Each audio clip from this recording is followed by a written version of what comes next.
একটু খেয়াল করে দেখেন। হ্যালো স্যার, আমাদের অফিস থেকে প্রায় 2 লক্ষ টাকার মাল চুরি হয়ে গেছে।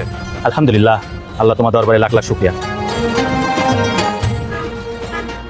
স্যার কোনো সমস্যা হয়েছে নাকি? অফিস থেকে 2 লাখ টাকার মাল চুরি হয়ে গেছে। কোথায় যাবো স্যার? অফিস চলো, মিটিং আছে। হ্যালো, কখন? আচ্ছা ঠিক আছে। আলহামদুলিল্লাহ, আল্লাহ তোমার অশেষ মেহরবানি। রাফি, গাড়ি ঘোরাও, মেডিকেল চলো। স্যার অফিস যাওয়ার কথা আছে, কি হয়েছে স্যার? মেয়েটা বিছানার পর খেলছিল, পড়ে যে হাতে ব্যথা পেয়েছে। আচ্ছা ঠিক আছে।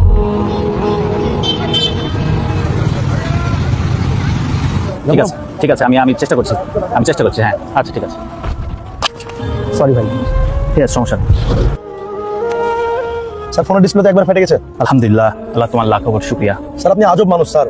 অন্য মানুষদেরকে দেখি যে কোনো কিছু ক্ষতি হলে, কিছু হারিয়ে গেলে বা বিপদগ্রস্ত হলে হাই হুতাশ করে, টেনশন করে, মানুষের উপরে রাগ করে, কিন্তু আপনি একেবারে ব্যতিক্রম স্যার। দেখো রাফি, তুমি কি একটা জিনিস খেয়াল করেছো যে আমার যখনই কোনো ক্ষতি হয় তার কিছুদিন পরেই এর থেকে উত্তম প্রতিদান আল্লাহ তাআলা আমাকে দান করেন? একটা জিনিস লক্ষ্য করো যে কিছুদিন আগে আমার 2 লাখ টাকা অফিস থেকে চুরি হলো, তারপর পরেই আমরা যে টেন্ডারটা পেলাম 10 লক্ষ টাকা, সেটা কিন্তু আমাদের পাওয়ার কথা ছিল না, কিন্তু আল্লাহ তাআলা আমাদের সেটা মিলিয়ে দিয়েছে। এবং দেখো, এই যে ফোনটা ভাঙলো না, কিছুদিন পরে দেখবা এর থেকে 1000 গুণ ফোন ভালো আল্লাহ তাআলা আমাকে দান করবে ইনশাআল্লাহ। সুতরাং আল্লাহর প্রতি বিশ্বাস রাখো, আল্লাহর প্রতি শুকরিয়া আদায় করো।